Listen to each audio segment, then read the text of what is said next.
და კიდევ ერთი დაზარალებული მიხეილ სააკაშვილის განკარგულებით გადაცემული მიწები და მის მიერვე ჩამორთმეული ქონება. Სააქციო საზოგადოება ლისის ტბის ყოფილმა მფლობელმა დღეს ის დოკუმენტი გაასაჯაროვა, რომლის მიხედვითაც ბიზნესმენს ქონების სახელმწიფოსთვის უსასყიდლოდ გადაცემა მოუხდა. 3 წელია ბიზნესმენი საჩივარის საქმის გამოძიების მოთხოვნით მთავარ პროკურატურაშია, თუმცა დაიწყო თუ არა გამოძიება დღემდე უცნობია. გენო სიყმაშვილი გიამბობთ კიდევ ერთი ქონება ჩამორთმეული ბიზნესმენის ისტორიას. მომთხოვეს რომ დამეთმო მე ჩემს მიერ შეწყვეტილი ქონება სახელმწიფოს სასარგებლოდ, რადგან მე მათ დამუცხადე უარი.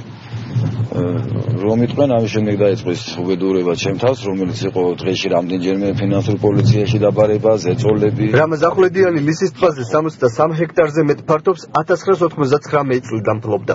ამბობს, რომ ინვესტიციაც განახორციელა და ლისის ტბის განვითარების პროექტი შეიმუშავა. თუმცა 2006 წლის 4 ნოემბერს ფინანსურ პოლიციაში დაბარების შემდეგ არასასოფლო სამეურნეო მიწის ნაკვეთი და ეკონომიკის სამინისტროსგან გამოსყიდული შენობა ნაგებობები სახელმწიფოს ყოველგვარი კომპენსაციის გარეშე დაუბრუნა. ბიზნესმენი აცხადებს, რომ მაშინ დავით კეზერაშვილის უწყებაში ახლობლების დაჭერით დაიმუქრნენ. საღამოს გვიან საათებში მე წამიყვანეს ნოტარიუსად, სადაც გაფორმდა ეს ჩემი განცხადება, ნოტარიულად დამოწმდა და ამის შემდგომ გამოცვლის შემდგომ მითხრეს, რომ საერთოდ ამ საკითხზე არავისთან არსად არ მესაუბრა, ასე აჯობებდა ჩემთვის, სწორედ წინააღმდეგ შემთხვევაში ამოქმედებდნენ ისინი მექანიზმებს, რასაც პირდებოდნენ. რამაზ ახვლედიანს განცხადება 2012 წლამდე აღარც გაუკეთებია. თუმცა 1 ოქტომბრის საპარლამენტო არჩევნებიდან თვენახევარში ქვეყნის მთავარ პროკურატურას მიმართა და საქმის გამოძიებას თხოვა. თუმცა 3 წლის შემდეგ ჯერ კიდევ არ იცის მისი განცხადების საფუძველზე დაიწყო თუ არა მოკვლევა. ბიზნესმენის ინტერესებს რამდენიმე ადვოკატი იცავს. მრავალთვიანი ლოდინის შემდგომ მხარებს არ გაგვაჩნია კონკრეტული ინფორმაცია, რა ხდება აღნიშნულ საქმესთან დაკავშირებით. რა ეტაპზეა გამოძიება, დაიკითხა თუ არა ის პირები, რომლებსაც ჩვენ მიუთითებდით. სააქციო საზოგადოება ლისის ტბა რამაზ ახვლედიანმა TBC ჯგუფის მფლობელ მამუკა ხაზარაძესთან ერთად დაარსა. სწორედ ხაზარაძეს მიერ მოძიებული 3 მილიონ ლარზე მეტი იდო კომპანიის ანგარიშზე, როდესაც ახვლედიანმა მიწა სახელმწიფოს აჩუქა. თუმცა როგორც ბიზნესმენი დღეს აცხადებს, ამ ამბით ხაზარაძე საერთოდ არ დაინტერესებულა. მოგვიანებით აღმოჩნდა, რომ მიხეილ სააკაშვილმა სააქციო საზოგადოება ლისი ლეიქ დეველოპმენტს ამავე ტერიტორიაზე 400 ჰექტარი მიწის ნაკვეთი პირდაპირ განკარგვის წესით გადასცა. კომპანიის მფლობელები კი TBC ჯგუფის ხელმძღვანელები არიან.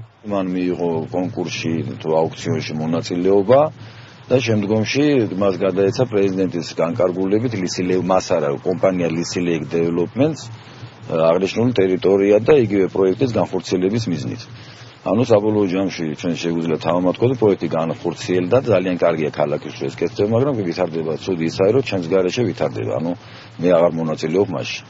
ლისის ტბის შესყიდვასთან დაკავშირებით კომენტარისთვის TBC ჯგუფს მიმართეთ. საკითხში გარკვევას დაფპირდნენ, თუმცა მოგვიანებით ჩვენ სატელეფონო ზარებს აღარ უპასუხეს. რამაზ ახვლედიანმა ლისის ტბის ტერიტორიისა და შენობა ნაგებობების იჯარა გამოსყიდვის უფლება 1999 წელს კონკურსში გამარჯვების შედეგად მოიპოვა. ამბობს, რომ კონკურსით ნაკისრი ვალდებულებები შეასრულა, რის გამოც პრეზიდენტის 2006 წლის 14 ივლისის განკარგულებით ტერიტორია პირდაპირ განკარგვის წესით მის კომპანიას გადაეცა. თუმცა იმავე წლის ნოემბერში ქონება სახელმწიფოს სასარგებლოდ იმ მიზეზით დათმო, რომ ნაკისრი ვალდებულებები ვერ შეასრულა. თუმცა მას ვალდებულებების შესრულებამდე ვადა ამოწურული არ ჰქონდა. ამის მიუხედავად პრეზიდენტმა სააკაშვილმა თავისივე გამოცემული აქტი რამდენიმე თვეში გააუქმა.